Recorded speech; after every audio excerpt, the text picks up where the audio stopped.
दर्शकबिन नमस्कार। ग्लोबल टेलिभिजनमा यहाँलाई हार्दिक स्वागत छ। यो समय सूक्ष्म दृष्टिको र सूक्ष्म दृष्टिमा हामी नेपाली राजनीतिमा भए गरेका विविध प्रसङ्गहरूलाई सूक्ष्म तरिकाबाट हेर्ने प्रयत्न गर्ने गर्छौँ। वर्तमान राजनीतिक जे सिनारियो देखिराखेको छ, अब चाहिँ राजनीतिले अलिकति गति पक्रिन लागेको हो कि किनकि लामो समयदेखिको अस्थिरता जुन रहेको थियो, सर्वोच्च अदालतले जुन दोस्रो पटक विगठित प्रतिनिधि सभालाई पुनर्स्थापित गरेर शेरबहादुर देउबाजीलाई प्रधानमन्त्री बनाउनु भनेर परमादेश दिइसकेपछि हिजो उहाँले संसदबाट जुन विश्वासको मत लिनुपर्ने त्यो लिइसक्नु भएको छ र भारी मत लिइसक्नु भएको छ भन्दा पनि हुनुहुन्छ, किनकि 165 सांसदहरूले उहाँलाई विश्वासको मत दिइसकेको अवस्था रहेको छ। अब यो अवस्थामा यो सरकारको दायित्व के हुन सक्छ, यो सरकारले कस्तो भूमिका खेल्छ, नेपाली आम जनताको जुन अपेक्षा रहेको छ त्यसलाई मिट गर्न सक्छ अथवा सक्दैन, र नेपाली कांग्रेस अब कसरी अगाडि बढ्छ र जुन विपक्षी दलहरू छ सरकारको दायित्व हुन्छ कि उहाँहरूलाई पनि मिलाएर अगाडि बढ्नुपर्ने हुन्छ। र सबैभन्दा महत्त्वपूर्ण कुरा, नेपाली कांग्रेस 14औं आसन्न महाधिवेशनको तयारीमा पनि रहेको छ। मिति तोकिसकेको अवस्थामा पनि अब थोरै आशंका पनि पलाएको छ। आज यिनै सेरोफेरोमा रहेर हामी सूक्ष्म दृष्टिमा कुरा गर्छौँ र हामीसँग कुरा गर्नको लागि यति बेला हुनुहुन्छ पूर्व वन मन्त्री, नेपाली कांग्रेस केन्द्रीय सदस्य, 2038 सालदेखि विद्यार्थी राजनीतिबाट राजनीतिक यात्रा शुभारम्भ गर्नुभएको र तरुण दल विभाग प्रमुख बने शङ्कर भण्डारीज्यू, यहाँलाई हार्दिक स्वागत छ। धन्यवाद। सबैभन्दा पहिला त हार्दिक बधाई। ल, सबै नेपाली जनतालाई पनि बधाई। झन्डै 2/3 सरकार विस्थापित भएर यहाँको दलको सभापति शेरबहादुर देउबाजी फेरि प्रधानमन्त्री बन्नुभएको छ। यो नेपालको राजनीतिमा एउटा ऐतिहासिक क्षण पनि हो। नेपाली राजनीतिको परिदृश्यमा यो एउटा ऐतिहासिक घटनाक्रम पनि हो। हजुर। र स्वाभाविक रूपमा नेपालमा कम्युनिस्टहरूले करिब 2/3 जनमत जनताद्वारा पाउँदै गर्दा राज्य सञ्चालन गर्न नसकेको, राज्य एक प्रकारले राजनीतिक रूपमा अझ बढी अस्तव्यस्त हुँदै गरेको, यसका भित्र धेरै विषयहरू छन् छलफल गर्नुपर्ने अवस्थामा नेपाली कांग्रेस पार्टीको नेतृत्वमा सरकार बनेको छ। र यो सरकार बन्नुको एउटा मूल यसको चाहिँ अर्थ के हो भने, यसका धेरै पाटाहरू छन्, तर यसमा मध्ये मूल यसको चाहिँ अर्थ के हुन्छ भने, सेन्स के हो भने, संसद 5 वर्षको हुन्छ। 5 वर्षको संसदको पुरा अवधिलाई चल्न दिनको लागि, त्यसलाई चाहिँ स्थायित्व दिनको लागि, 5 वर्ष अवधि पुरा हुनको लागि पनि यो सरकार बन्नु आवश्यक थियो। यो सरकार बनेर अब संसद 5 वर्ष चल्छ र यसका अरू धेरै विषयहरू छन् जो विषयमा विभिन्न ढङ्गले छलफल गर्नुपर्छ। अब नेपाली कांग्रेस पुरानो प्रजातान्त्रिक दल, 2007 सालमा प्रजातन्त्र ल्याउनको लागि पनि भूमिका खेलेको, 2036 सालको आन्दोलन, पञ्चायती व्यवस्था ढाल्नको लागि 46 सालको आन्दोलन, 62-63 को माओवादी जनआन्दोलन। अब जनता वाक्क भइसकेका छन् कि राजनीतिक दलहरूले पटक पटक जनताको नाममा चाहिँ धेरै राजनीति गरे। अब सुशासन कहिले दिने यहाँले? एकदम महत्त्वपूर्ण प्रश्न गर्नुभयो, धन्यवाद छ। नेपालको राजनीतिक चाहिँ इतिहासलाई र वर्तमानलाई हामीले विश्लेषण गर्नुपर्दा तपाईँले भने जस्तै 104 वर्ष विशेष गरी नेपालको एकीकरण अभियान गरेर पुरा हुँदै गर्दा त्यसपछि 104 वर्ष एउटा पारिवारिक शासन, जसलाई जाने राणा शासन भन्यौँ हामीले, चल्यो। र त्यसको अन्त्यको लागि नेपाली कांग्रेस पार्टीको स्थापना भयो र नेपाली कांग्रेस पार्टीको अगुवाईमा 7 सालको जनक्रान्ति हुँदै 7 सालमा नयाँ परिवर्तन भयो र त्यो 104 वर्षसम्म पारिवारिक शासनको अन्त्य हुँदै अब जनताद्वारा निर्वाचित प्रतिनिधिहरूले राज्य सञ्चालन गर्ने अथवा प्रजातान्त्रिक लोकतान्त्रिक शासन प्रणालीको सुरुवात भयो। त्यो बिचमा धेरै फेरि नयाँ प्रकारका राजनीतिक घटनाक्रमहरू नेपालको राजनीतिमा घटेका छन्, जुन तपाईँले पृष्ठभूमिमा पनि केही कुरा भन्नुभएको छ। र यसलाई हेर्दा 7 सालदेखि आज 78 सालसम्मको स्थितिलाई हेर्दा करिब 70 वर्ष हामीले भन्दा बढी राजनीतिक परिवर्तन व्यवस्थापनको लागि खर्च गरिसकेका छौँ। यो निकै ठुलो लामो समय हो, धेरै समय हो। यो चाहिँ लामो समय हामीले राजनीतिक व्यवस्थापनको लागि मात्रै हामीले व्यतीत खर्चिनु पर्यो भनौँ न। त्यस कारण मुलुक यो अत्यन्त सम्भावना भएको मुलुक हो, तर आज मुलुक सबभन्दा गरिब विपन्न मुलुक छ संसारमा। हाम्रो देश गरिब मुलुक, विपन्न मुलुक छ। धेरै चुनौतीहरू छन्, जनताले धेरै प्रकारका अप्ठ्याराहरूको सामना गर्न परिरहेको छ। त्यसकारण अहिले यो बडो चुनौतीको परिस्थितिमा, बडो अप्ठ्यारो परिस्थितिमा, एक प्रकारले बडो असहज परिस्थितिमा नेपाली काङ्ग्रेस पार्टीको नेतृत्वमा नेपाली काङ्ग्रेस पार्टीका आदरणीय सभापति श्री शेरबहादुर देउबाजीको नेतृत्वमा नेकपा माओवादी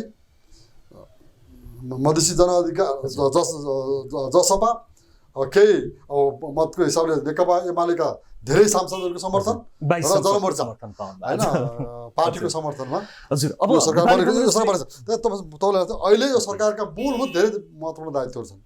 एउटा मुलुकलाई सुशासन दिनु पहिलो दायित्व नै हो। मुलुकलाई व्यवस्थित ढङ्गले सञ्चालन गर्नु त्यो महत्त्वपूर्ण दायित्व नै हो। त्योभन्दा ठुलो अहिले कोभिडको महामारीमा छ देश। हामी कोभिडबाट ठुलो चाहिँ धनजनको क्षति चाहिँ पुगिरहेको अवस्थामा छौँ अहिले। त्यसमा सरकारले पहिलो ठुलो दायित्व तत्काल गर्नुपर्ने दायित्व आम नेपाली जनतालाई सबै नेपाली जनतालाई सर्वसुलभ ढङ्गले खोपको व्यवस्था गर्नुपर्ने पहिलो दायित्व छ। जनताको स्वास्थ्य सुरक्षामा विशेष महत्त्वपूर्ण ध्यान दिनुपर्ने सरकारको दायित्व छ। शान्ति सुरक्षा कायम गर्नु छ, सुशासनको स्थापनाको चाहिँ वातावरण चाहिँ हामीले बनाउनु छ र देशलाई आर्थिक समृद्धिका आधारहरू निर्माण गर्नु छ। यी महत्त्वपूर्ण भूमिकाको जिम्मेदारी बोकेर सरकार गठन भएको छ। धेरै जिम्मेवारीहरू छन्। यी जिम्मेवारीहरूलाई वहन गर्नको लागि नेपाली कङ्ग्रेसले त्यस्तो के योजना बनाएको छ कि लामो समयसम्म सत्तामा रहेको नेपाली कङ्ग्रेस बहुदल आएपछि झन्डै 32 वर्षमा 20 वर्ष त शासन गरेछ र 15 वर्ष त एकलौटी कङ्ग्रेसको मात्रै सरकार बनेछ। अब अहिले आएर अन्तिम अवस्थामा सरकार गठन भएको छ र 2/3 सरकारलाई रिप्लेस गरेर यहाँहरूको दलको सरकार बनेको छ। अब कसरी विश्वास गर्ने आम नागरिकले यति लामो समयसम्म नेपाली कङ्ग्रेसले के गर्यो त प्रश्न नागरिकहरू आम जनताले सरकारलाई शङ्काको दृष्टिकोणले हेर्नु, सरकारप्रति अझै पनि आशंका गर्नु स्वाभाविक छ। त्यो स्वाभाविक हुनलाई यहाँहरूले स्पेस दिनु। तर कुरा के छ भने काङ्ग्रेसबाट गल्ती नै भएन भन्ने कुरा छैन। कमी कमजोरी हाम्रा पनि भएका छन् र सबभन्दा उपयुक्त विषय के हुन्छ भने गल्ती कमी कमजोरीलाई महसुस गर्नुपर्छ, त्यसलाई सुधारेर अगाडि बढ्नुपर्छ। त्यो सबभन्दा चाहिँ उपयुक्त हाम्रो चाहिँ जिम्मेदारी हुन्छ, हाम्रो चाहिँ कर्म हुन्छ होइन।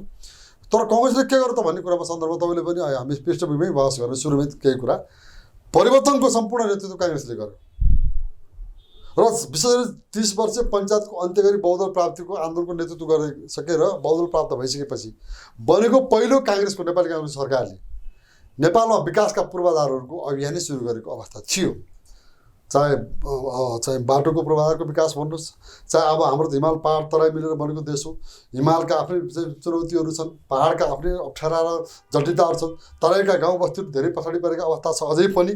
त्यहाँ कम्तीमा बाटोको सुविधा पुगोस्, हरेक गाउँ बस्तीमा घरमा खानेपानीको सुविधा पुर्याउन सकियोस्, हरेक गाउँ बस्तीमा बत्ती बलोस्, हरेक गाउँ बस्ती टोलमा स्कुलहरू खुलुन्, हरेक गाउँ ठाउँमा स्वास्थ्यको पहुँच पुगोस्, सञ्चारको पहुँच पुगोस् आदि इत्यादि अभियानको रूपमा 48 सालमा को नेपाली काङ्ग्रेस सरकारले काम सुरु गरेको तथ्यहरू छ। त्यो कुराहरूमा बहस हामीले राम्रोसँग गर्न सकेनौँ। यो पृष्ठभूमिबाट सन्तुष्ट छ नेपाली काङ्ग्रेस? सन्तुष्ट कुरा होइन, हामीले त्यो काम सुरु गरेको अब त्यो सत्य कुरा हो होइन। जनजीविकाका कतिपय कुराहरू जस्तो अहिले वृद्ध भत्ताको कुराहरू आउँछन्, यसमा अब हामीसँग थोरै समय छ अहिले, पछि फेरि व्याख्या गरौँला यसमा। सामाजिक सुरक्षा भत्ता हामीले सुरु गरे हो, पछि एमालेको सरकारले त्यसलाई नाम बदलिएर चाहिँ वृद्ध भत्ता भनेको उदाहरणको लागि। जस्तो अहिले हामी स्थानीय सरकार, प्रदेश सरकार र केन्द्र सरकार भनेका छौँ, हिजो गाउँलाई गाउँमा विकास पुग्नुपर्छ, गाउँ मार्फत विकास हुन्छ भन्ने उद्देश्यले हरेक गाउँमा ग्रामीण स्वावलम्बन कार्यक्रम मार्फत हामीले एकमुष्ट 50,000 हाम्रै सरकारले त्यो चाहिँ गाउँपालिकालाई चाहिँ पैसाको व्यवस्था गरेको अवस्था थियो। त्यसलाई पछि आफ्नो गाउँ आफै बनाउँ भनेर व्याख्या गरेपछि यसको लामो व्याख्यामा नजाउँ, त्यो तथ्य मात्रै मैले छोडेर दिएको। त्यस कारण के छ भने काङ्ग्रेसबाट धेरै कामको चाहिँ अभिभार आयो। 10 वर्ष 52 सालमा फेरि 10 वर्ष कथित हिंस्रक माओवादी नामको आतङ्कित गतिविधि देशमा भयो। त्यसले धेरै धनजनको क्षति भयो, त्यसको प्रभाव मुलुकमा अझै पनि छ। त्यसलाई पनि एउटा व्यवस्थापन गर्ने काम पनि कङ्ग्रेसले गर्यो। यद्यपि हाम्रा धेरै साथीहरू छानी मारिएको अवस्था थियो, काटिएको अवस्था थियो, लुटीको अवस्था थियो, विस्थापित भएको अवस्था थियो। तर मुलुकको आवश्यकतालाई मध्यनजर राखेर त्यो कुरालाई भुलेर त्यही शक्तिलाई एउटा शान्ति प्रक्रियामा ल्याएर संसदमा लाने काम पनि हामीले नै त्यो नेतृत्वको चाहिँ हामीले गरेको अवस्था हो। त्यसपछि 62-63, तर यद्यपि 62-63 को परिवर्तनमा मेरा केही रिजर्भेसनहरू छन्। 62-63 को आन्दोलन समग्रमा ल्याएका कतिपय अवस्थाहरू ती सबै मुलुक हितमा छन् भन्ने कुरामा म विमति राख्छु। त्यसबारे फेरि अहिले चाहिँ प्रसङ्ग आए बहस गरौँला। तर पनि संविधान त्यसपछि जस्तोसुकै सम्झौताको दस्तावेजको रूपमा म उत्कृष्ट संविधान भन्नेवाला छैन, तर सम्झौताको दस्तावेजको रूपमा नेपालमा पहिलोपटक संविधान सभा मार्फत संविधान जारी गर्ने कामको नेतृत्व हामीले गऱ्यौँ। त्यसपछि केपी ओलीजी तत्कालीन अवस्थामा केपी केही नेतृत्वमा सरकार बनेको थियो। 9 महिनासम्म सरकारले निर्वाचनको कुनै पनि प्रक्रिया अगाडि नबढाएको, प्रक्रिया पुरा नगरेको र त्यो सरकार आफै फेरि आफ्नै आन्तरिक सहमति टुटेर त्यो सरकार चाहिँ हटेको गिरेको अवस्था थियो। त्यसपछि काङ्ग्रेस सम्मिलित सरकारले चाहिँ संविधानको व्यवस्था अनुसार निर्वाचनको प्रक्रिया अगाडि बढाएर शान्तिपूर्वक स्वतन्त्रतापूर्वक निष्पक्ष ढङ्गले निर्वाचन सम्पन्न गरेको सबैले स्वीकारेको अवस्था हो। त्यसो आजको दिनमा आउँदा 74 मा त फेरि हाम्रो नेतृत्वमा चुनाव हामीले सम्पन्न गरे तापनि चुनाव हामी हारेको अवस्था थियो। नेपालकै इतिहासमा सबैभन्दा बढी कम्युनिस्टले चुनाव चाहिँ बढी मत ल्याएर जनमत प्राप्त गरेर चुनाव जितेको अवस्था थियो। तर करिब 40-42 महिनाको नेपालको राजनीतिक घटनाक्रमलाई हेर्दा पार्टीहरू, कम्युनिस्ट पार्टी आफै फुटेको मात्र कुरा होइन, कम्युनिस्ट पार्टीले गरेका राज्यका संयन्त्रमाथिको हस्तक्षेपकारी भूमिका लगायतका त्यसको दुरुपयोग गरेर भएका आर्थिक अनियमिततादेखि भ्रष्टाचारदेखि लिएर यावत प्रशासनमाथिको हस्तक्षेपकारी भूमिका र दुरुपयोग र सबैतिर अस्तव्यस्त सर्वसत्तावादी प्रवृत्तिको बारेमा धेरै फेरि बहस गर्न पर्ने हुन्छ। त्यसको कारणले र उनीहरू कम्युनिस्टहरूकै कारणले त्यो चाहिँ आफै पार्टीहरू फुटेका पार्टीभित्र नै अन्तर्द्वन्द बढेको र त्यो कारणले कम्युनिस्ट पार्टीको सरकार चाहिँ हट्न पर्ने परिस्थिति आएर काङ्ग्रेसले त्यो सरकार बन्न पर्ने परिस्थिति आएको अवस्थामा अब यो संसदको कार्यकाल, यो अन्तिम अवस्था भने यो संसदको कार्यकाल करिब अन्तिम अवस्था भन्नु पर्यो। अन्तिम अवस्था त धेरै बाँकी छ, 1.5 वर्ष बाँकी नै छ। अनि यो संसदको 1.5 वर्षको करिब अन्तिम कार्यकाल यसरी भनौँ यसलाई हामी नेतृत्वमा आएर सरकार बनाएको छ। यद्यपि अरू पार्टीहरूको पनि मलाई फेरि पनि यहाँलाई के भन्न मन लाग्यो भने आम जनताको तर्फबाट हेर्दाखेरि 2072 सालमा संविधान जारी भइसकेपछि अब चाहिँ सायद संस्थागत भयो होला, अब जनताका नाममा चाहिँ सायद राजनीति गरिन्न होला र जनताले सुशासन, जे विकास निर्माणको कुराहरू छन्, जे आशा गरेका छन्, जे अपेक्षा गरेका छन्, अब अहिले 74 मा चुनाव भयो। अब यहाँहरू 2-3 वर्ष नपुग्दै फेरि सत्ताको लागि चाहिँ नि तछाड मछाड फेरि आन्तरिक कलह, राजनीतिक दलहरू त्यही स्थितिमा, जनताले अपेक्षा गरे त यो थिएन। ठिक कुरा हो, जनताले अपेक्षा गरेका कुरा नि होइन। यो देशको लागि यो चाहिँ राम्रो विषय पनि भएन, राम्रो कुरा पनि भएन र हाम्रो आफ्नै प्रतिबद्धता अनुकूल पनि यो कुरा मिलेन। यो कुरा हाम्रो प्रतिबद्धता विपरीत भएको, हाम्रो प्रतिबद्धता भन्नाले सबै दलहरूले 72 सालमा माफ गर्नु होला 72 सालमा संविधान जारी गरिसकेपछि अब मुलुकमा राजनीतिक परिवर्तनको लागि, राजनीतिक व्यवस्थापनको लागि अथवा यो त्यो कारणले राजनीतिका लागि समय खर्चिनु पर्ने छैन, त्यसमा आन्दोलनहरूको कुनै आवश्यकता छैन। अब राजनीतिक चाहिँ आन्दोलन परिवर्तनका सम्पूर्ण चरणहरू पुरा भए अब त देशलाई आर्थिक समृद्धिको बाटोमा अगाडि बढाउने अब समय हो, अवस्था हो। त्यस कारण अब त्यसमा हामी काम गर्छौँ भनेर हामीले जुन दलहरू सम्पूर्ण दलले प्रतिबद्धता व्यक्त गरेको अवस्था थियो। तर चुनाव कमिसनले जितेपछि त्यो अवस्था देशमा भएन। फेरि पनि राजनीतिक रूपमै मुलुक अझ नयाँ प्रकारको जटिलतामा गयो। अब अहिले परिस्थितिले चाहिँ सर्वोच्च अदालतको सम्मानित सर्वोच्च अदालतको फैसलाकै कारणले भन्नु जसरी कुरा भन्नुहोस् चाहिँ यो नयाँ काङ्ग्रेस पार्टीको नेतृत्वमा नयाँ सरकार बन्ने अवस्था आयो। यो सरकारका यावत अवसर पनि छन् र त्योभन्दा बढी चुनौती पनि छन्, जिम्मेदारी छन्। त्यस कारण म भन्दैछु यो सरकारले समयलाई अत्यन्त सदुपयोग गर्दै दायाँ बायाँ कुनै कुरातिर नलागिकन एकोहोरो जनताप्रति उत्तरदायी हुँदै देशको सार्वभौमिकतालाई अक्षुण्ण राख्ने किसिमको चाहिँ नीति कार्यक्रम बनाएर काम गर्नुपर्छ। यो सरकारलाई त्यो अन्य दायाँमा गर्ने छुट पनि छैन। त्यो गलती काम यो सरकारले गर्न पनि हुँदैन। हिजो नेकपा एमाले र माओवादी केन्द्र गठबन्धन गरेर चुनाव लडेपछि पार्टी एकीकरण पनि भयो। झन्नै 2/3 सरकार भन्दा त यो स्थिति आइलाग्यो भने यहाँहरू त धेरै सिद्धान्त भएका, धेरै विचारधारा भएका राजनैतिक दलहरूको समर्थनमा अहिले सरकार बनाउनु भएको छ। सम्भव छ यहाँले सोचे जस्तै, आम नागरिकले चाहे जस्तै त्यो सुशासन, त्यो समृद्धिको बाटोतर्फ अगाडि बढ्न सक्नुहुन्छ? ठिक हो भने त्यो विभिन्न विचार बोकेका पार्टी र समूहको विश्वास र सहयोगले सरकार बनेको मात्रै होइन, विभिन्न चुनौती पनि छन् मुलुकमा। मैले केही कुरा सुरु पनि भने अन्तर्राष्ट्रिय सम्बन्धलाई पुनर्जागरणको रूपमा भन्नुहोस् न, यसलाई चाहिँ सम्बन्धलाई सुधार्नुपर्ने विषयहरू पनि छन्। आन्तरिक रूपमा अब कम्युनिस्ट पार्टीको सरकारले जुन सबै क्षेत्रलाई भत्तामुङ्गा बनाएको छ, अस्तव्यस्त बनाएको छ, त्यसलाई सुधार गरेर एउटा चाहिँ कानुनसम्मत ढङ्गले, विधिसम्मत ढङ्गले चाहिँ राज्यका संयन्त्रलाई सञ्चालन गर्दै मुलुकलाई अब चाहिँ शान्ति सुरक्षाका साथसाथै जनतालाई प्रत्यक्ष सेवा र सुविधा दिन सक्ने किसिमका काम र नीतिहरू बनाउनु पर्ने कुरा छन्। मुलुकका दीर्घकालीन रूपमा मुलुकलाई कसरी आर्थिक रूपमा सम्पन्न गर्न सकिन्छ, मुलुकका आर्थिक रूपमा सम्पन्न हुन नसक्ने कारणहरू के छन्, त्यो बारेमा राष्ट्रिय आवश्यक परे कतिपय विषयमा राष्ट्रिय नीति अहिलेसम्म राष्ट्रिय नीति बन्न सकेका छैन मुलुकका, ती नीतिहरू निर्माण गर्नुपर्ने अवस्थाहरू छ। त्यस कारण के छ भने अब यो तपाईँले भनेको एकदम सही कुरा हो। फगत राजनीतिक रूपमा परिवर्तन भयो, सत्तामा आयौँ, भन्ने मात्रै सोच र चिन्तनले हामी अब त्यसमा अल्मलिन थाल्यौँ भने त यो दुर्भाग्य हुन्छ। सत्तामा गइसकेपछि दुर्भाग्य हुन्छ, पदको दम्भ हुन्छ नि जुन, होइन दुर्भाग्य हुन्छ। तर मलाई लाग्छ काङ्ग्रेस, अर्को कुरा के छ भने काङ्ग्रेस पार्टीको एउटा इतिहास चाहिँ छ हामीसँग, इतिहासले त्यो कुरा पुष्टि पनि गरेको छ। हामी लोकतन्त्रवादी हौँ, हाम्रा व्यवहार, हाम्रा चाहिँ सोच चिन्तनहरू अन्य विचार र अन्य चाहिँ सोच भएका समूह दलप्रति पनि अत्यन्त सकारात्मक हुन्छ, अथवा अरूको अस्तित्व र भावनालाई हामी सम्मान गर्छौँ। हिजै पनि हाम्रो सम्माननीय प्रधानमन्त्रीले संसदमा सम्बोधन गर्दै गर्दा अत्यन्त त्यो सन्तुलित ढङ्गले र अत्यन्त जिम्मेदार ढङ्गले आफ्नो सम्बोधन उहाँले गर्नुभएको छ। त्यसले गर्दा विगतको पनि कुरा भने नि, आफ्नै पार्टीलाई सम्पूर्ण रूपमा क्षति पुर्याउने, देशलाई अस्तव्यस्त पार्ने समूहलाई पनि हामीले नै शान्ति प्रक्रियामा ल्याएको हो नि त। त्यो योग्यता काङ्ग्रेसले राख्छ, काङ्ग्रेसको मिलाउन सक्छ अहिलेको यो विभिन्न विचारधाराहरूलाई। त्यो योग्यता काङ्ग्रेस जनता समाजवादी पार्टीका आफ्नै मुद्दाहरू छन्, त्यो योग्यता काङ्ग्रेस राख्छ र त्यो क्षमता काङ्ग्रेस राख्छ। मुद्दाहरू आफ्ना हुन्छन्, स्वाभाविक हो, पार्टीहरूका मुद्दा आफ्ना हुन्छ स्वाभाविक। तर हाम्रो मूल मुद्दा के हुन्छ भने राष्ट्रियता र राष्ट्रिय एकतालाई अक्षुण्ण राख्ने मुद्दा मूल मुद्दा हुनेछ। राष्ट्रियतामाथि, राष्ट्रिय एकतामाथि, हाम्रो सार्वभौमिकतामाथि कुनै पनि प्रकारका खलल आन्तरिक र बाह्य रूपमा हुने किसिमका मुद्दाहरूमा काङ्ग्रेस सहमत हुन सक्दैन। जसुकैको मुद्दा यदि त्यस्ता मुद्दाका बारेमा हामीले सोध्न पर्यो, त्यसको बारेमा हामीले आफ्नो मूल्याङ्कन गर्नु पऱ्यो भने हामी यी विषयमा सम्झौता हुन सक्दैन, सोध्न पनि सक्दैनौँ। अरू मुद्दाहरू त काङ्ग्रेसले भनेको हरेक भने नि मैले हरेक मुद्दालाई काङ्ग्रेसले सम्बोधन हिजो गर्ने कोसिस गरेको हाम्रै नेतृत्वमा त हो नि। मधेसका मुद्दालाई पनि काङ्ग्रेसले अधिकतम सम्बोधन गर्ने कोसिस गरेको। संविधान जारी भइसकेपछि पनि तत्काल संविधान संशोधन त काङ्ग्रेसकै नेतृत्व भएको थियो। यात्रा कठिन लागि भनेर मात्रै सोचेको मैले। ठिक हो, शेरबहादुरज्यूको र काङ्ग्रेसको नेतृत्वमा जुन सरकार बनेको छ, ठिक हो, विभिन्न विचारधारा छन्, विभिन्न सिद्धान्त छन्, गठबन्धन बन्दै गर्दाखेरि पनि विभिन्न सहमतिहरू भएका होलान् यहाँको र विपक्षी ती दलको बीचमा। ठिक हो, अप्ठ्यारो छन्, चुनौतीहरू छन्, त्यो कुरा त सबैलाई थाहा छ त्यो कुरा। तर हाम्रो चरित्र के छ भने, काङ्ग्रेसको चरित्र के छ भने सबै अप्ठ्यारोलाई पनि सब ठाउँमा बदल्न सक्ने, बदल्ने नेतृत्व गरेको हाम्रो चरित्र छ, हाम्रो इतिहास छ, हाम्रो इतिहासका भूमिकाहरू छन् नि। त्यो भूमिकालाई हामी निरन्तरता दिँदै सबैलाई मिलाएर यो बाँकी संसदको कार्यावधिभित्र यो संसदलाई पुरा रूपमा चाहिँ यो संसदको चाहिँ अवधिलाई पुरा हुन दिएर यो अवधिमा चाहिँ कुशल र चाहिँ राज्य सञ्चालन गर्ने हाम्रो चाहिँ जिम्मेदारी वहन हामी गर्छौँ। तर नागरिकले के भन्छन् भने नि आजकल अलरेडी 4 चोटि टेस्टेड प्रधानमन्त्री हो शेरबहादुर देउवाजी, अब के आशा गर्नु, खै 5औं पटक भएर भनेका छन् क्या? भन्न पाइन्छ, भन्नु स्वाभाविक पनि छ, किनभने भएर मूल्याङ्कन नागरिकले नै गर्ने हो, जनताले नै मूल्याङ्कन गर्ने हो।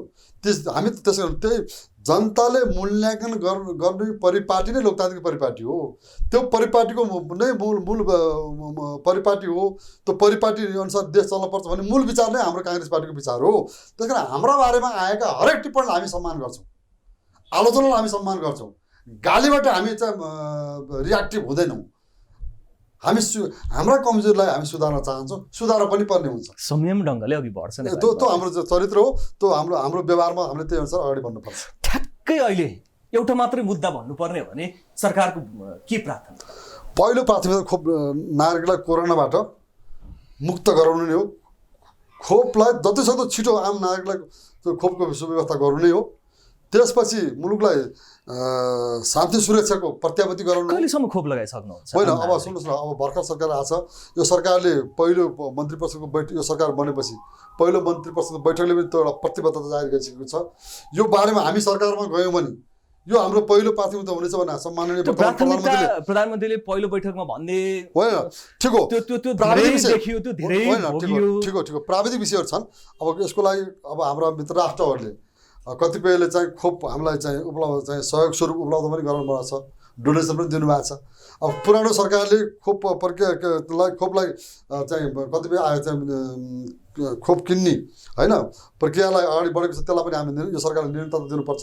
थप देशभरिका नागरिकलाई पुग्ने गरी खोप किन्नु पर्यो। त्यसको लागि बजेटको व्यवस्थापन पनि गर्ने कुरा अर्थमन्त्रीजीबाट आइसकेको छ होइन, तत्काललाई 5 अरब रुपियाँ छुट्याएको कुरा आइसकेको छ। त्यस कारण यो पहिलो प्राथमिकता, यो दायित्वबाट सरकार चुक्न पाउँदैन, पहिलो कुरा।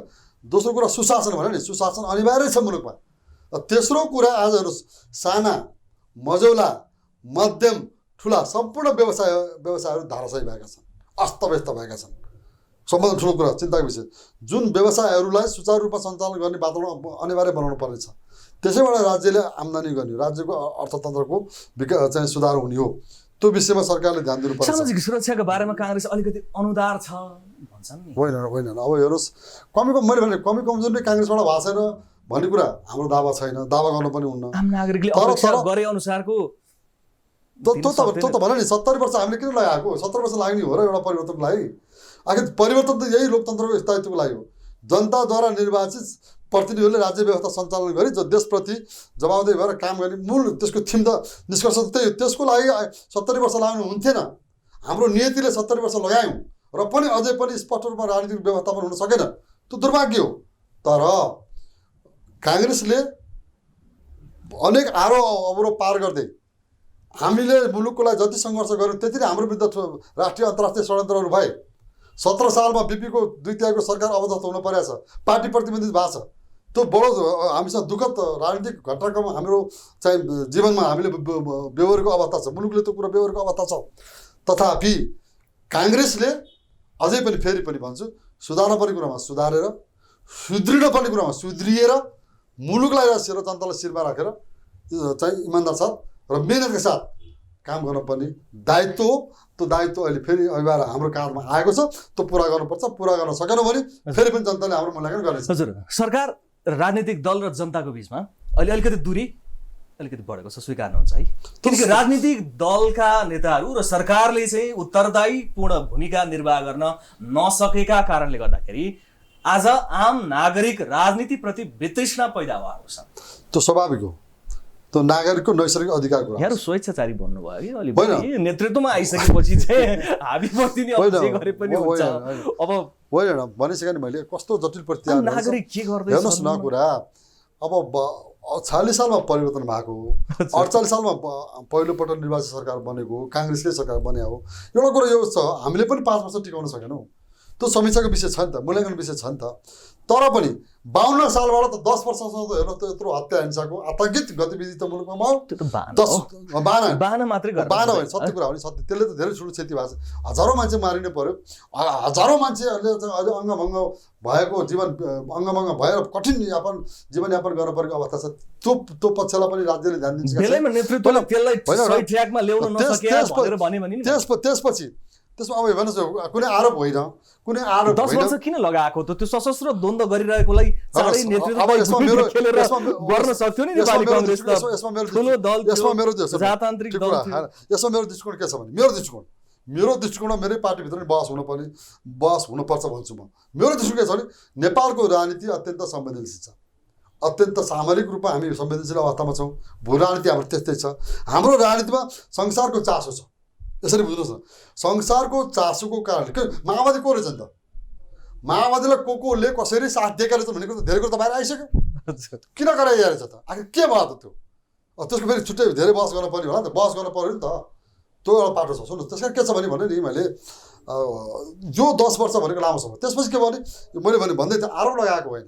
तर त्यो घटनाक्रमले के पुष्टि गर्यो भने 48 सालको आम निर्वाचनमै नेकपा एमाले दोस्रो ठुलो दल बन्यो। 15 सालमा 2 सिट ल्याएको एमाले। 40 सालमा आन्दोलन काङ्ग्रेस एक्लैले गरेको। तत्कालीन कम्युनिस्टहरू वाम मोर्चा बनाएर हाम्रो चाहिँ साथमा आएर आन्दोलनमा सहभागी भएका हुन्। तर चुनावमा दोस्रो दल बन्यो। त्यसपछि 51मा काङ्ग्रेसको अब आन्तरिक व्यवस्थापनमा भएका त्रुटि कमजोरीले गर्दा मध्यावधिको मार्फत एमाले अलमत सरकार बन्ने स्थिति आयो होइन।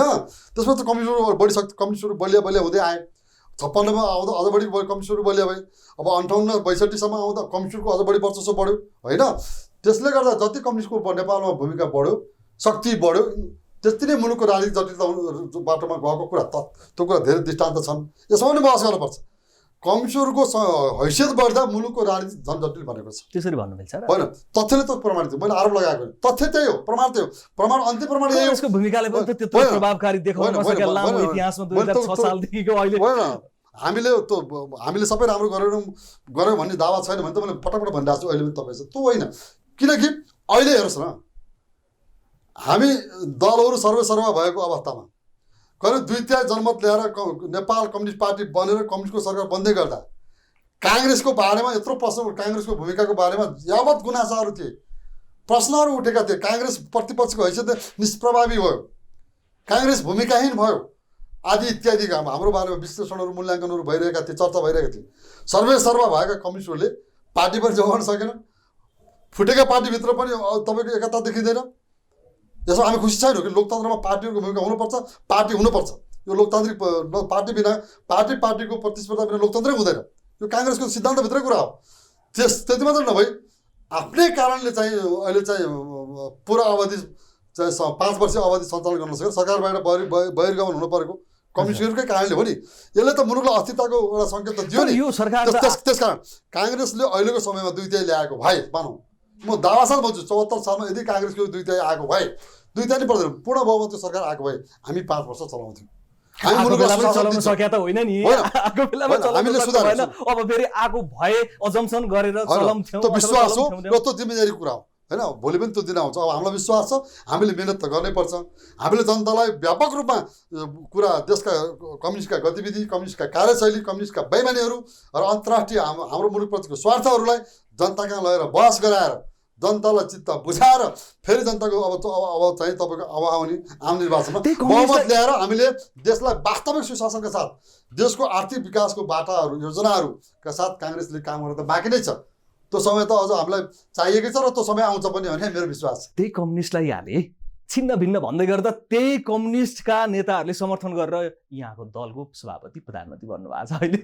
यो त एउटा राजनीतिक परिवेश विशेष परिवेशको अवस्था हो। ठुलो हिस्सा छ यो हामीले ठुलो हिस्सा बाहिर छ यो सरकारबाट हो केपी शर्मा ओलीज्यूको हो नेकपा एमाले भनौँ। हो अब त्यसलाई मिलाएर जानेतर्फ सोचेको छ कि छैन नेपाली कङ्ग्रेसले? हिजै हाम्रो प्रधानमन्त्रीले भन्नुभयो नि संसदमा, हिजै भन्नुभएको छ नि व्यवहार त देखाउनु त्यो त सुन्न सम्माननीय पूर्व प्रधानमन्त्री केपी ओलीजीले दुईपल्ट देशको प्रधानमन्त्री भइसक्नुभयो। उहाँको नेतृत्वमा नेपाल कम्युनिस्ट पार्टी एमाले छ। अब हामी शुभकामना दिन्छौँ एमाले पार्टीमा कलह नहोस्, विग्रह नहोस्, त्यो पार्टीमा पूर्ण एकता होस्। आगामी निर्वाचनमा नेकपा एमाले र नेपाली काङ्ग्रेस पार्टी र नेकपा माओवादी पार्टी स्वच्छ ढङ्गले एकदम प्रतिस्पर्धात्मक चुनावी अभियानमा हामी संलग्न हुन पाऊँ, त्यो अवस्थामा चाहिँ हैसियतमा एमाले रहिरहोस्, हामी अपेक्षा गर्छौँ। एमालेलाई शुभकामना दिन्छौँ। एमाले स्वीकारेकै छैन अहिलेको यो जनादेशले होइन परमादेशले निर्माण भएको सरकार हो, हामी स्वीकार्दैनौँ, भण्डाफोर अभियान सञ्चालन गर्छौँ। एउटा राजनीतिक पार्टीले राजनीतिक रूपमा हाम्रो विचार राख्छ नि, त्यो संवैधानिक रूपमा त्यो कुरा गलत हो। त्यो बेलामा मिलाउने कसरी त? अब यहाँको काँधमा जिम्मेवारी ठुलो छ।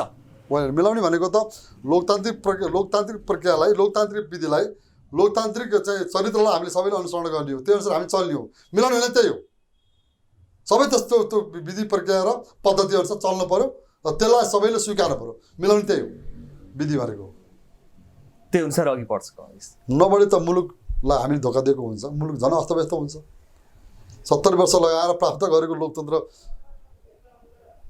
अहिले त कठिन अवस्थामा छ। अब यो सरकार हामीले बनाएको छौँ, हामीलाई विश्वास छ यो लोकतन्त्रलाई स्थायित्व दिने काममा हामी सफल हुन्छौँ, हामी काम गर्छौँ भने काङ्ग्रेसलाई विश्वास छ। नत्र त लोकतन्त्रै अब माथि नै गम्भीर प्रश्न उठिसकेको थियो। लोकतन्त्रै जान्छ, अब नयाँ प्रकारका चाहिँ परिस्थिति आउँछ भन्ने यावत शङ्का संशय आशंकाहरू उत्पन्न भइरहेको अवस्था थियो। त्यो आशंका संशय सबै समूल रूपमा अब हाम्रो सरकार बन्दैमा, नेतृत्वमा सरकार बन्दैमा सबै कुरा समाप्त भयो भन्ने अवस्था छैन। ठिक छ, अब कङ्ग्रेसभित्र छ। कङ्ग्रेस 14औं आसन्न महाधिवेशनको तयारीमा छ। यहाँले क्रियाशील सदस्यताको विवाद पनि टुङ्ग्याउन सक्नुभयो? टुङ्ग्याउन सक्नु भएन नि, टुङ्ग्याउन केही विलम्बमा भएको, त्यो प्रक्रिया टुङ्ग्याउन केही विलम्बमा भएको। धर्नासम्म बस्नु पर्यो सानेपामा सदस्यताको लागि। यस्तो छ त्यो त विडम्बनापूर्ण अवस्था। एउटा कुरा सत्य कुरा म इमानदार के भन्छु भने पार्टीको केन्द्रीय सदस्यको हैसियतले म किनभने म त केन्द्रीय सदस्य हो, पार्टीको केन्द्रीय समितिभन्दा बाहिरका साथीहरूले यसबारेमा राख्ने दृष्टिकोण र विश्लेषण फरक हुन्छ।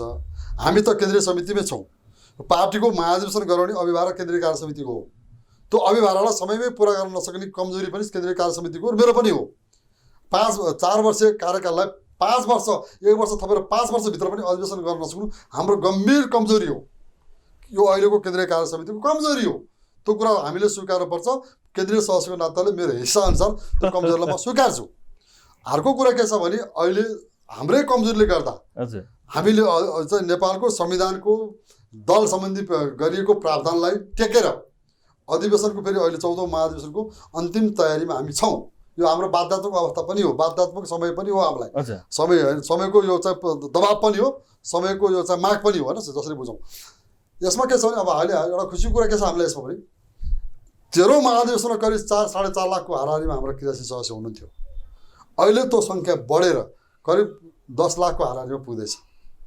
त्यसलाई व्यवस्थापन गर्ने त्यसको चाहिँ अब अन्तिम यो पहिले नै यो काम सम्पन्न गरे भए यो चाहिँ यो झन्झट चाहिँ अहिले अन्तिम अवस्था हुन्थेन। त्यो कमजोरी भयो। तर पनि अब चाहिँ छानबिन समितिका साथीहरूले अहोरात्र खटेर मेहनत गरेर काम त गरिरहनु भएको छ र करिब कुटाकुट गर्नुभयो कि लोकतान्त्रिक पार्टीमा अति असम हदैसम्मको कारबाही गर्न भनेर पार्टीले फेरि नआउनु पर्ने कहिलेकाहीँ घटनाहरू ठुलो पार्टीमा नआउनु पर्ने कुराहरू कहिलेकाहीँ हुन्छ। त्यो राम्रो कुरा त होइन, त्यसलाई त राम्रो त मान्न सकिन्न। तर कहिले त्यस्तो घटना घटिदिन्छ नचाहेर पनि। त्यो एउटा नेतृत्वको असक्षमता भन्न मिल्छ नि मैले। त्यसलाई सम्पूर्ण रूपमा नेतृत्व असक्षमता भन्न मिलेन। कहिलेकाहीँ साथीहरू आवेशमा आएर कहिले उत्तेजनामा आएर केही गलत कुराहरू हुन्छ, त्यो गलत भएको छ, त्यसलाई राम्रो पार्टीले एउटा अनुशासनको प्रक्रिया अगाडि बढिसकेको छ। यसमा धेरै अब व्याख्या परेन। त्यस कारण कुरा के छ भने अब अधिवेशन अहिले चाहिँ अब हामी गर्ने पनि अवस्थामा छौँ र अधिवेशनको कार्यतालिकामा एउटा कुरा चाहिँ के हो भने अब हाम्रो पहिलो चरणको कार्यतालिकामा केही सामान्य हेरफेर हुन सक्ने सम्भावना छ। तर हामी अधिवेशन गर्नै पर्छ र अधिवेशन गर्छौँ भने एउटा चाहिँ डिटर्मिनेसन, त्यो चाहिँ एउटा त्यो किसिमको एउटा प्रतिबद्धता हामी साथ चाहिँ छ। 16 देखि 19 मै हुन्छ कि धकेलिन्छ? होइन, 16 देखि 19 को कार्यतालिका हामी संशोधन सम्भवतः त्यसलाई संशोधन गर्दैनौँ। तर अब वडा अधिवेशनलाई आगामी साउन 12 गतेदेखि भनेका छौँ। त्यसलाई 2-4 दिन हेरफेर हुन्छ। यो क्रियाशील चाहिँ कहिलेसम्म टुङ्गेला भन्ने आशा गर्नु? सम्भवतः सायद मैले पाएको जानकारी आजै नै छानबिन समितिले आफ्नो प्रतिवेदन बुझाउन सक्छ पार्टीलाई। अब छिटै टुङ्गिन्छ त्यो? सम्भवतः आजै टुङ्गिन्छ सम्भवतः भनेको छु मैले। हजुर, अब सभापतिको दावेदारीको कुराहरू है, संस्थापन पक्षलाई तितर बितर पार्नको लागि इतर पक्ष बनाएर सबैले साझा उम्मेदवार बनाउँ भनेर मिटिङ पनि बस्यो, गठबन्धन पनि बनाउनु भयो, तर साझा उम्मेदवार चाहिँ बनेन कि त्यहाँखेरि। अब यो लोकतान्त्रिक पार्टीमा अब पार्टीका महाधिवेशन प्रतिनिधि भएर आएका जुनसुकै साथीले पनि केन्द्रीय कार्य समितिको जुनसुकै जिम्मेदारीमा आफ्नो उम्मेदवारी दिन सक्ने, दिन पाउने उसको नैसर्गिक अधिकार हुन्छ। हजुर, अब अहिले विभिन्न चर्चा परिचर्चा भइरहेकै छ उम्मेदवारीको सन्दर्भमा, त्यसलाई अस्वाभाविक रूपमा लिन हुँदैन। मैले पनि माफरा लिएको छैन। तर संस्थापन पक्ष र इतर पक्ष कुरा गर्नुभयो, कुरा त्यति मात्रै छैन।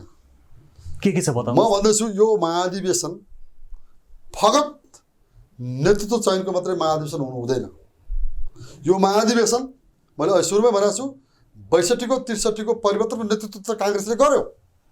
तर त्यो परिवर्तन सँगसँगै 12 बुँदे सम्झौतादेखि लिएर संविधान जारी गर्ने अवस्थासम्म आउँदा केही गल्तीहरू भएका छन्। काङ्ग्रेसले पनि केही गलत चाहिँ बाटोमा हामी गइरहेको अवस्था छ। यो शङ्कर भण्डारीको विश्लेषण हो, मूल्याङ्कन हो र दृष्टिकोण हो केन्द्रीय संसदको नाताले। अर्थात् कुनै पनि मुलुकको आफ्नो पहिचान हुन्छ, आफ्नो इतिहास हुन्छ। इतिहास हो। बडामहाराज पृथ्वीनारायण शाहको नेतृत्वमा यो मुलुक बनेको हो। हाम्रा सबै जात जाति भाषाभाषी सबै नेपाली मिलेर देश बनाएको। त्यो धेरै कठिन काम थियो, धेरै चुनौतीपूर्ण काम थियो र धेरै महान काम थियो। राष्ट्र निर्माण गर्ने भन्ने कुरा, देश बनाउने भन्ने कुरा, देशको परिवर्तन गर्ने कुरा, त देशको राजनीतिक व्यवस्थालाई परिवर्तन गर्ने कुरा त महान ठुलो हुन्छ भने यो देश बनाउने कुरा अझ ठुलो कुरा हो। त्यो इतिहास मेटाउने कोसिस हुँदैछ। हामी राष्ट्रियताको मूल विचार बोकेर राष्ट्रियता, प्रजातन्त्र, लोकतन्त्र र समाजवाद काङ्ग्रेसको मूल सिद्धान्त त्यो राष्ट्रियता भनेर राष्ट्र भनेको के भन्दा इतिहास हो। इतिहास मेट्ने काम हुँदैछ। त्यो इतिहास जगाउने काम काङ्ग्रेसले गर्नुपर्छ। देशको पहिचान, हरेक मुलुकको देशको पहिचान हुन्छ। यो देश कुनै काङ्ग्रेसको कारणले बनेको चिज होइन, कुनै राजनीतिक दलको कारणले बनेको चिज होइन। काङ्ग्रेस कम्युनिस्ट बन्नुभन्दा पहिले, यो देश बन्नुभन्दा पहिले, आज देश बन्नुभन्दा पहिलेका विभिन्न भूभागमा, राज्यहरूमा वैदिक सनातन हिन्दू संस्कृति र सभ्यता भएको मुलुक हो। यो विषयलाई समाप्त पार्न यो देश बन्नु अघिदेखि यहाँ शक्तिहरूको खेल थियो। यो देश बनिसकेपछि पनि त्यो खेल छ र बडो सुनियोजित र योजनाबद्ध ढङ्गले यो विषयलाई समाप्त पार्न यहाँ खेल भएको छ। यो योजनाबद्ध ढङ्गले यहाँ काम गतिविधि बढाइएको छ। त्यसै काङ्ग्रेस जस्तो पार्टीले राष्ट्रको पहिचानलाई जगाउने काम गर्नु पर्यो। यद्यपि धर्म आफैमा सबै धर्म समभाव, सबै धर्म सम्मानित छन्, पूजनीय छन्। सबै धर्मलाई सम्मान गर्नुपर्छ। कुनै धर्मलाई बन्देज गर्ने, त्यसलाई निषेध गर्ने कुरा कल्पना पनि गर्नु हुँदैन, गर्न सकिँदैन पनि। तर वैदिक सनातन धर्म भनेको नेपालको पहिचान हो। यो देशको गौरव हो, यो देशको एकताको आधार पनि यही हो, यो देशको समृद्धिको आधार पनि यही हो। र यस कारण किन यो चाहिँ समाप्त पार्न विदेशीहरूले यति ठुलो शक्तिलाई चाहिँ प्रयोग गरिरहेछन्, यति धेरै ठुलो गतिविधि बढाइरहेका छन् भन्ने कुरालाई हेक्का राख्दै यो जोगाए राष्ट्र जोगिन्छ भन्ने कुरालाई निष्कर्षमा पुगेर काङ्ग्रेसले यो विचारलाई अब 14औं महाधिवेशनबाट स्थापित गर्नुपर्छ भन्ने मेरो दृष्टिकोण छ। र यसरी विचारयुक्त पनि पार्टी बनाउनुपर्छ 14औं महाधिवेशनबाट काङ्ग्रेसलाई भन्ने विषय मूल विषय छ। यो विषयमा बहस कम भएको छ। यहाँले धर्म निरपेक्षताको कुरालाई उठाइहाल्नुभयो। हाम्रो मुलुक हिन्दू थियो, वैदिक सनातन हिन्दू राज थियो, अहिले निरपेक्षमा गएको छ। यहाँ खुमबहादुर खड्कापछि नेपाली कङ्ग्रेसमा यो धर्म निरपेक्षता होइन सापेक्षता हुनुपर्छ भनेर उकालत गर्दै भएको छ। यो पार्टीको आधिकारिक धारणा यहाँबाट रिफ्लेक्ट भएको हो कि यहाँको व्यक्तिगत विचार मात्र होइन? अहिले पार्टीले आधिकारिक रूपमा यो धारणा तपाईँको यहाँबाट रिफ्लेक्ट गराउँदै अगाडि बढेको एउटा झिल्को निकालेको हो कि भन्ने मेरो ठिक छ। यसलाई तपाईँले जसरी विश्लेषण गर्नुहोस्, यो विचार पार्टीको मूल विचार बन्नुपर्छ, यो राष्ट्रिय आवश्यकता हो, काङ्ग्रेसको मात्रै होइन भन्ने कुरामा स्पष्ट हुँदै काङ्ग्रेसले यो कुरालाई आत्मसात गरेन भने यो हाम्रो वैदिक सनातन धर्मको कुराहरू, संस्कृतिको कुराहरू, सभ्यताको कुराहरू अझ बढी खतरामा पर्ने भएको कारणले यो मुलुक अझ बढी थप सङ्कटमा जान सक्छ, जाँदैछ भन्ने कुरालाई हेक्का राख्दै यो कुरालाई काङ्ग्रेसले चाहिँ मूल यसलाई चाहिँ विचारको रूपमा अंगीकार गरेर जनताको बिचमा जानुपर्छ भन्ने यो निष्कर्ष हो। यसको आम नेता साथीहरूको यो भावना छ, यो विचार छ। कोइरालाजी पनि बेला बेला यो विचार छ, आउनु भएको छ, धेरै नेता साथीहरू सहमत हुनुहुन्छ। तर के छ भने अहिलेको स्थितिमा हाम्रो मूल नेतृत्व यसमा जागरुक ढङ्गले उत्साहजनक ढङ्गले तयार भएको अवस्था छैन। यो विषयमा रुचि राखेको अवस्था छ। त्यसको मैले भन्ने गरेको छु, यो विचारसहितको अधिवेशन गर्नुपर्छ, अधिवेशन बनाउनुपर्छ। 14औं महाधिवेशनलाई नेतृत्व चयन एउटा पाटो हो भने त्यो मात्र समग्र होइन। र यो विचारले नेतृत्व चयन गर्छ काङ्ग्रेसको। हजुर, को सभापति भने जो अहिले प्रचारित भए पनि हामीले त हाम्रो उम्मेदवारीको बारेमा बहस गरेका छौँ। हामी विचार बिना पार्टी हुँदैन, हिजो विचारले पार्टी बनाएको थियो भन्ने कुरामा हामीले जोड दिइरहेका छौँ, म लगायतका धेरै साथीहरूले। हिजो राष्ट्रियता, लोकतन्त्र र समाजवाद, राष्ट्रियता, प्रजातन्त्र र समाजवाद भन्ने विचारले काङ्ग्रेस बनायो। तर यो मुद्दा चाहिँ कसको रहेछ यो धर्मनिरपेक्ष बनाउने? अब हेर्नु, सबैलाई थाहा छ, खुला छ नि। धर्मनिरपेक्ष भन्ने शब्द आफैमा खराब हो। यो के रहेछ यसको भने धर्मनिरपेक्ष शब्द कहिलेबाट चाहिँ प्रयोग हुन थालेछ राजनीतिमा भने मैले पाएको जानकारी छ। करिब 16औं शताब्दीतिर हजुर पोपहरूले अथवा क्रिस्चियनहरूले यो धर्मको नाममा अत्यन्त ठुलो ज्यादती गरेर राजनीतिमा ठुलो हस्तक्षेप गरेर धर्मको नाममा राजनीतिलाई विकृत बनाएको कारणले धर्मलाई निरपेक्ष राख्नुपर्छ भन्ने सेन्समा धर्मनिरपेक्ष शब्दको चाहिँ प्रयोग भएको मैले जानकारी पाएछ अवस्था हो। तर नेपालको सन्दर्भमा के छ भने यसैमा पनि धर्म व्यापक रूपमा हिन्दू धर्मलाई समाप्त पार्ने काम भइरहेको थियो। यो त बुद्ध जन्मेको देश हो। भगवान बुद्धत्वलाई समाप्त, अहिले बुद्ध धर्म नै मूल धर्म, आखिर बुद्ध र हिन्दू एउटै हो। वेदकै फिलोसफी अनुसार बुद्धले तपस्या गर्नुभएको, ज्ञान हासिल गर्नुभयो। बुद्ध आफै हिन्दू धर्मावलम्बी थिए, धर्मावलम्बी हुनुहुन्थ्यो होइन। तर पनि के छ, बुद्धलाई पनि विशेष भगवानको रूपमा लिनु राम्रो कुरा छ। 9% हाराहारी नेपालीले बुद्ध भगवानको रूपमा चाहिँ सम्मान गर्दै आएको, विश्वास गर्दै आएकोलाई सबभन्दा बढी धर्मान्तर बुद्धिस्टलाई गराइएको छ। बाँकी रहेका बुद्धिलाई शिव र हिन्दू र शिव बुद्ध फरक भनेर चाहिँ यहाँ प्रशिक्षित मान्छेले बहस गराइएको छ, भ्रम फैलाइएको छ, त्यो किसिमको द्वन्द्वको वातावरण बनाइएको छ। यो योजनाबद्ध ढङ्गले भएको छ। यहाँको मुद्दा थिएन भने ताली किन ठोकिया कि त्यो ठोका थिएन, हामीले विमति राखेको थियौँ। सुन्नु, यो कुरा मिडियाले आएन, ल्याउन सकेनौँ होला, गल्ती भयो होला। हामीले विमति, मैले त फरक मात्रै संविधान सभामा दर्ता गरेकै हो नि। नेताले के भन्नु भने राष्ट्रिय अन्तर्राष्ट्रिय सबैको चाहिँ सहयोग भावनालाई मिलाएर यो सम्झौताको दस्तावेज, यो संविधानको मूल स्पिरिट भनेको सम्झौताको दस्तावेजको रूपमा यो संविधान जारी भएको। यो विषय महत्त्वपूर्ण विषय छ। अहिले कतिपय कम्युनिस्टहरू विशेष गरी कम्युनिस्टहरूले यो कुरा मानिरहेका छैनन्।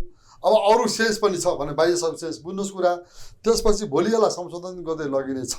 यो अपरिवर्तनीय विषय होइन। अहिले तपाईँहरूले आफ्नो मत, फरक मत फिर्ता लिइदिनुहोस्, किनभने काङ्ग्रेसको नेतृत्वमा संविधान जारी गर्ने विषय छ भनेर नेताहरूले भनेपछि माने हो, ताली बजाएको होइन। तर हाम्रो ताली कम थियो होला, तर विशेष विचार सशक्त थियो। तर अंगीकार गरिदिया त सुन, अंगीकार होइन, त्यो कुरालाई शर्त मानिदिएको त, त्यो शर्तलाई मानेर भोलि यो विषयमा संविधानमा चाहिँ संशोधन गर्दै लान पर्ने विषयमा यो पनि विषय हो भन्ने कुरालाई नेताले भनेको कुरालाई विश्वास गरेर त्यसलाई मानेर त्यो मौखिक कुरालाई लिखित दस्तावेज कसरी सम्झौता गर्न सक्नुभयो यहाँ यति ठुलो धर्म अहिलेकै राजनीति कतिपय कुरा त मौखिक रूपमै विश्वास हुन्छ सबै कुरा लिखित हुँदैन नि फेरि आफ्नो नेताहरूलाई त विश्वास गर्नु पर्यो नि कुनै चिज घुमिसकेपछि फिर्ता आउँछ भन्ने विश्वास जटिल छ किनभने यो यति सहिलडी यो विषयलाई हामी सुधार्न सक्दैनौँ हामीलाई थाहा छ कुरा यति ठुलो तपाईँको तयारीका साथ यहाँ चाहिँ यो समाप्त पार्नलाई योजना भएको छ यसका धेरै दृश्यहरू आउन बाँकी छ केही सङ्केतहरू आइसकेका छन् यसमा हामी नेपाली गम्भीर भयो चाहे इसाई धर्ममा लाग्ने पनि हामी नेपाली हो नि पहिले हाम्रो नेपाल हो यो नेपाल र नेपाली नभई के हिन्दू के इसाई के मुस्लिम पहिले नेपाल हुनु पऱ्यो नि जो यो माटोमा जन्मिया छ जो यो माटोमा जन्मिनेको हरेक नागरिकको माटोप्रति दायित्व हुन्छ आफ्नो मातृभूमि आफ्नो माताप्रति दायित्व हुन्न सन्तानको त्यस अर्थमा हेर्नुपर्छ सबैले यहाँ कसैले हिन्दू धर्म भइहाल्यो सबै धर्मलाई सम्मान गर्दै अगाडि बढौँ अब ठिक छ होइन हिन्दू धर्म होइन हिन्दू धर्म आफै पनि सबै धर्मलाई सम्मान गर्ने धर्म हो हिन्दू धर्मले कुनै धर्मलाई निषेध गर्दैन हिन्दू धर्मले कुनै धर्मलाई निषेध गर्छ हिजो हिन्दू राष्ट्र भिन्नता के हुन्छ अब सापेक्ष भइदियो होइन सापेक्ष हुनु यो अलिकति भारतीय इन्ट्रेस्ट छ पनि भन्छ नि हो हामीलाई भारतीय इन्ट्रेस्ट छ यो वैदिक सनातन हिन्दू राष्ट्रलाई जसले सम्म चाहे भारतीय चाहे अमेरिकन हुन् यो पक्षलाई समर्थन गर्नु यसलाई सद्भाव राख्नु हामी स्वागत गर्छौँ तर कुनै देशको व्यक्तिगत स्वार्थ देशको उसको राष्ट्रको स्वार्थलाई हामी त्यो कुरालाई सम्मान गर्दैन जसुकै होस् भारत यो त हेर्नुहोस् भने नि यति ठुलो छ के गर्दा नेपाललाई भ्रम पार्न सकिन्छ के गर्दा यसमा विश्वास गर्ने यसमा आस्था राख्नेहरूलाई टुटाउन सकिन्छ त्यो सबै योजना अनुसार यहाँ त्यो तयारी गरिएको छ अनि त्यही कुरा प्रचारित गरिन्छ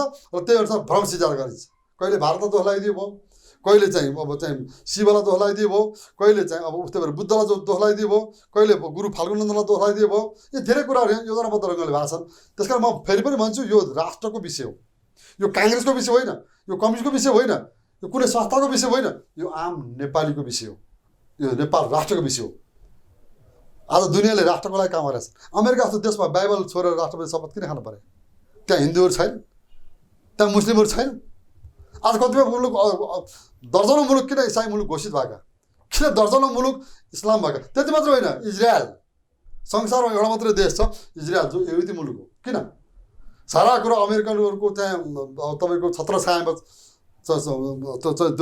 देश छ इजरायल भन्ने देश सामरिकदेखि सबै कुरा अमेरिकनहरूको सहयोगमा उसले आर्थिक रूपमा आफूलाई अगाडि बढाएको छ विश्वको उदाहरणीय रूपमा कृषि प्रधान देशको रूपमा इजरायलले आफूलाई स्थापित गरेको छ समृद्ध बनाउँदैछ तर इजरायलको पहुँच यहुदी राष्ट्र किन भएको थियो यहुदीहरूको बहुसङ्ख्यक यहुदीहरूको बसोबास छ त्यस्तै बहुसङ्ख्यक वैदिक सनातन हिन्दूवादीहरूको चाहिँ बसोबास पनि भएको देश हो त्यति मात्र नराटिकन भनिदिनुहोस् न यहाँको दलभित्र शीर्ष नेताहरू यहाँको विचारमा प्रभावित कति हुनुहुन्छ शीर्ष नेता छोडिदिनुहोस् विचार ठुलो कुरा व्यक्ति कुन यहाँको विचारलाई त्यो त तपाईँको हामीले गत महासमिति बैठकमा सम्पन्न बैठकमा सामान्य रूपमा कुनै त्यसमा जोर जबरजस्ती कुनै बढी मिहिनेत गरे होइन त्यो किसिमले हस्ताक्षर अभियान चलाउँदा पनि उपस्थित सङ्ख्याको बहुमत 734 जना महासमितिका आदरणीय नेता साथीहरूले वैदिक सनातन हिन्दू राष्ट्रको एजेन्डा काङ्ग्रेसले बोक्नुपर्छ भनेर सहयोग गर्नुभएको छ केही अहिले सुन्नु केही ठुलो भूमिकामा रहेका केही ठुलो अहिले हाललाई केही ठुलो भूमिकामा रहेका पार्टीका नेताहरू कतिले यो कुरा ठाडो इन्कार पनि गर्नुहुन्छ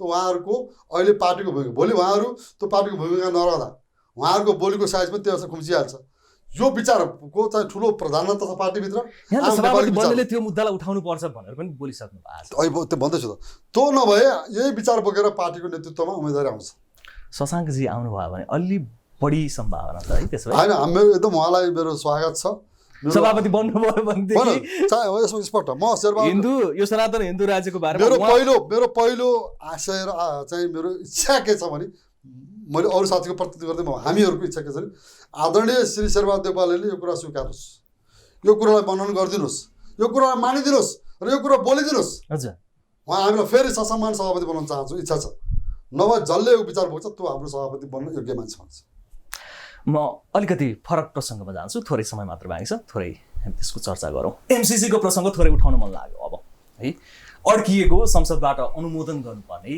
मिलेनियम च्यालेन्ज कर्पोरेसनको यो जुन प्रोजेक्ट छ अमेरिकाको सहयोग भनिएको छ यो धेरै विवाद बन्यो तर अब पास हुन्छ है नेपाली काङ्ग्रेस होइन अहिले बाहिर तपाईँले प्रश्न गर्नुभयो बाहिर केही अनौपचारिक कुराहरू चल्दा पनि भेटघाटमा यो विषय उठाउँछन्। अब काङ्ग्रेसको सरकार आयो अब चाहिँ नेतृत्वमा अब एमसिसी पास भइहाल्छ भन्नुभएको छ। यो बारेमा त अब पार्टीको केन्द्रीय समितिको बैठकमा सरकारले जानकारी गराउला, पार्टीलाई जानकारी होला।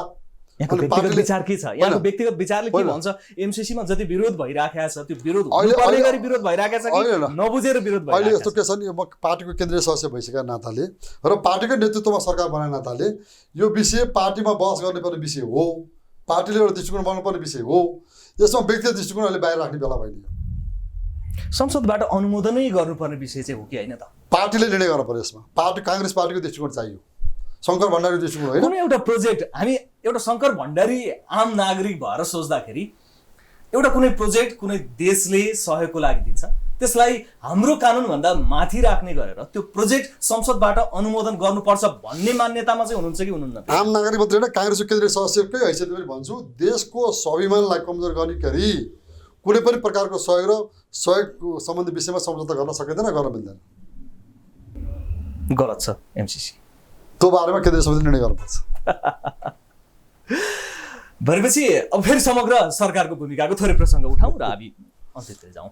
अब सरकारले जे जसरी प्रभावकारी भूमिका खेल्ने भनेर अगाडि बढिराखेको छ त्यसको लागि सम्पूर्ण राजनीतिक दलहरूको समर्थन, आम नागरिकहरूको अपेक्षा, त्यसलाई कसरी सम्बोधन गर्नु होला? सभापति देउवामाथि ठुलो चुनौती छ।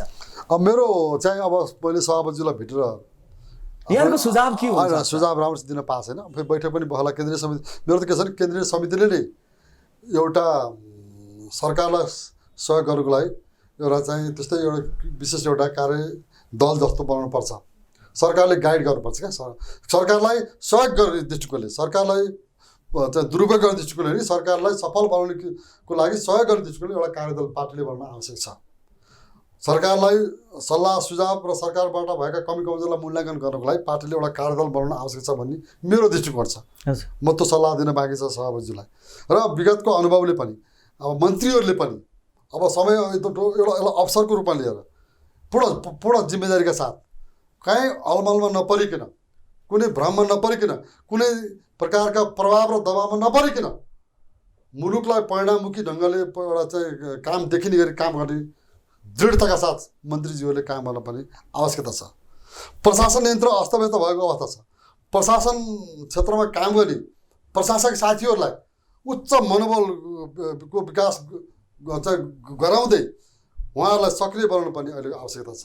सुरक्षा क्षेत्रमा काम गर्ने सुरक्षा निकायका चाहिँ साथीहरूलाई अहिले त सुरक्षा क्षेत्रभित्र पनि धेरै अस्तव्यस्त भएको छ। व्यवस्थित ढङ्गले मूल्याङ्कनको परिपाटी त्यहाँ बस्न सकेका छैन। शक्ति र पहुँचको आधारमा त्यहाँ जिम्मेदारी बाँडफाँड गर्ने र प्रमोसन आदि इत्यादि हुने कामहरू भइरहेछ। त्यसलाई सुधार गर्न आवश्यक छ। धेरै कुराहरूमा ध्यान दिनुपर्छ सरकार। यहाँले अब सुझाव मात्रै दिइराख्ने कि नेतृत्व पनि गर्ने? हामीले कहिले हेर्न पाउने यहाँहरू जस्तोले नेतृत्व गर्ने? होइन, नेतृत्व फेरि भन्छौँ, फेरि एउटा कुरा म एकदम असहमत के राख्छु, युवा भने चाहिँ म असहमत राख्छु। युवा भन्दैमा हुँदैन नि। युवामा विचार चाहिन्छ, युवामा कार्यक्रम चाहिन्छ, युवामा तपाईँको मेहनत चाहिन्छ, युवामा जिम्मेदारीबाट जवाबदेहिता चाहिन्छ, युवामा अनुशासन चाहिन्छ। सबै कुरा भएपछि युवा हुन्छ।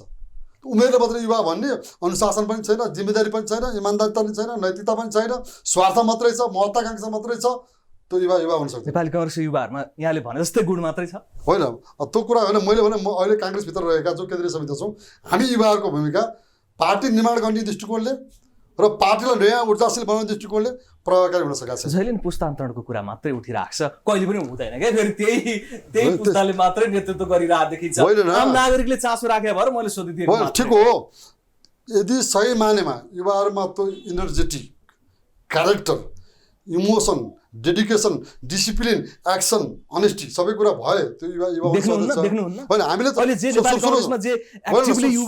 सुन्नु कुरा इमान्दार साथ भन्नु पर्यो। इमान्दार साथ भन्दा हामी प्रशस्त मात्रामा कार्य समितिमा युवा हुँदाहुँदै आज पार्टीकै महाधिवेशन युवा अवस्थामा हामी गर्न पुगिरहेको छौँ। किन? पार्टीका आन्तरिक व्यवस्थापनहरू अत्यन्त कमजोर छन्। पार्टीका वैधानिकता दिएका आन्तरिक हाम्रा संस्थाहरू प्यारालाइज भएर बसेका छन्। किन? त्यो सत्य होइन? त्यो कुरालाई अहिले केन्द्रीय समितिमा रहेका शङ्कर भण्डारी लगायत युवा हामी भनेर परिभाषित परिचितहरूले जिम्मेदारी बोध गर्न पर्दैन हजुर भन्ने मेरो दृष्टिकोण हो क्या। सक्षम छैनन् त्यस भए हामीले त्यति बुझ्दा भयो हामीले त्यो एकता देखाउन सकेका छौँ। सक्षम छैन भन्दिनँ म। त्यो योग्यता जति योग्यताका साथ हामीले पार्टीको नेतृत्वमा आएर भूमिका खेल्नु पर्थ्यो त्यो खेल्न सकेका छैन। कसैले यसमा घमण्ड नगरे हुन्छ, अहङ्कार नदेखाए हुन्छ, जबरजस्तीको भाषा नबोले हुन्छ। यो कुरालाई स्वीकार सुधार अगाडि बढ्ने प्रतिबद्धता हामी सबैले चाहिँ एका साथ काम गर्नुपर्ने। कमजोर रहेछ त युवा नेताहरूको। कमजोर होइन, जति हुनुपर्छ हुन सकेको सत्य हो। नत्र काङ्ग्रेस यो हुन्थ्यो भने काङ्ग्रेसको बारेमा आजको कति प्रश्न उठाएछ बाहिर, त्यसै उठाएछ भन्ने मेरो चाहिँ समर्थन नगरिदिने नि त गर्छु भनेर जानेर पनि यहाँहरू जस्तोले समर्थन नगरिदिएपछि कसरी अगाडि बढ्ने भनेर उहाँहरू पनि चाउरेको होला नि त। त्यसरी होइन, हेर्नुहोस् न मेरै कुराहरू छ। म भने कोही भन्दा कम छु र म ल तुलना गर्ने म त सबै कुरामा प्रतिस्पर्धामा सबै किसिमले म दाँजिन तयार छु। एकचोटि सभापतिमा उठेर हेर्नुहोस् न के हुँदो रहेछ। त्यो त विचारको कुरा भयो भने चाहिँ के भेट्छ, मै सभापति लड्न सक्छु नि। विचार ठुलो कुरा भन्दैछु। विचार बिना पार्टी हुन्छ, विचार बिनाको त त्यो के हुन्छ भिडको जस्ता हुन्छ। त्यो विचार बिनाको भिड त जता पनि मोडिन सक्छ, त्यसले जस्तोसुकै घटना परिघटना नि घटाउन सक्छ। विचारले नै बाँच्छ चाहिँ समूहलाई। युवाहरूसँग विचारै छैन त्यसो भए। अहिलेको पछिल्लो समयमा स्पष्ट विचार साथीहरूले युवाहरूले राख्न सक्नु भएको छैन, हामीले राखिरहेको छौँ। विचार हो नि मान्ने भनेको, अझै विचारले चल्ने भनेको। समय जो आम नागरिकले नीति कार्यक्रम के भनेर प्रश्न त यहाँले गर्नुभयो। आम नागरिकले सोचे जस्तो तल्लो पुस्तामा नेतृत्व आउने चाहिँ छाँटकाँड अझै देखिएन। त्यसमा यहाँको विचार सुन्दाखेरि चाहिँ होइन त्यसरी पनि म भन्दिनँ, तर कसरी हामीमा व्यापक कमजोरी छ त्यो लुकाउनु पर्दैन क्या। लुकायो किन पार्टीको यो संस्थामा त हजारौँको रगत र पसिना र बलिदान को चाहिँ सिन्चित छ नि पार्टी संस्था त। कति शहीद हुनुभएको छ, कतिले जेल जेल भोग्नु भएको छ, कतिले आफ्नो परिवारलाई बेहाल बनाएर पनि पार्टी भनेर लाग्नु भएको छ। त्यसै काङ्ग्रेस बनाएको छ, काङ्ग्रेस त्यसै बनायो हो। त्यसकारण त्यो कुरालाई हामीले दुःख गरेकालाई मूल्याङ्कन कति गर्न सक्यौँ या सकेनौँ हामी नेतृत्वमा आउँदा, काम गर्न सक्नेहरूलाई उचित भूमिका दिन सक्यौँ सकेनौँ हामी नेतृत्वमा आउँदा, हामीले कतै जिम्मेदारी बाँडफाँड गर्दा गल्ती गरेका छौँ भने सच्याउने काम गरेनौँ हामी नेतृत्वमा आउँदा। समीक्षा हुनु पर्दैन भन्ने सेन्स हो क्या मेरो, अर्थ हो क्या मेरो। हस्, आज नेपाली काङ्ग्रेसको भूमिका र भर्खरै गठन भएको सरकारको भूमिकाको बारेमा हामीले थोरै चर्चा गऱ्यौँ। ग्लोबल टेलिभिजनको सूक्ष्म दृष्टिमा समय दिनुभयो, यहाँलाई धेरै धन्यवाद छ। हस्, थ्याङ्क यू सो मच। दर्शकबिन, सूक्ष्म दृष्टिमा आज हामीले कुरा गऱ्यौँ पूर्व वनमन्त्री नेपाली काङ्ग्रेसका केन्द्रीय सदस्य 2038 सालदेखि नेपाली काङ्ग्रेसमा सक्रिय राजनीति गर्दै आउनुभएका र तरुण दल विभागका प्रमुख शङ्कर भण्डारीज्यूसँग। सरकार गठन भएको छ, 165 जुन सांसदहरूको समर्थन पाउनु भएको छ र शेरबहादुर देउवाजी प्रधानमन्त्री बन्नु भएको छ। झन्डै 1.5 वर्ष शासन चलाउनु पर्ने अवस्था छ र यही सरकारले चुनाव गराउनु पर्ने अवस्था भइरहेको छ र यो बिचमा आम नागरिकको जुन अपेक्षा छ, कोरोनाको खोपको कुरा छ, समृद्धिको कुरा छ, सुशासनको कुरा छ, यावत कुराहरूलाई पनि यो नेतृत्वले प्रभावकारी रूपमा अघि बढाउनु पर्ने बाध्यता बनिरहेको छ र प्रभावकारी ढङ्गबाट अघि बढ्न सकोस् हाम्रो शुभकामना पनि छ। यो सरकारलाई अन्य कुनै विषयका साथमा आउनेछौँ। ग्लोबल टेलिभिजन हेर्दै गर्नुहोला। नमस्कार।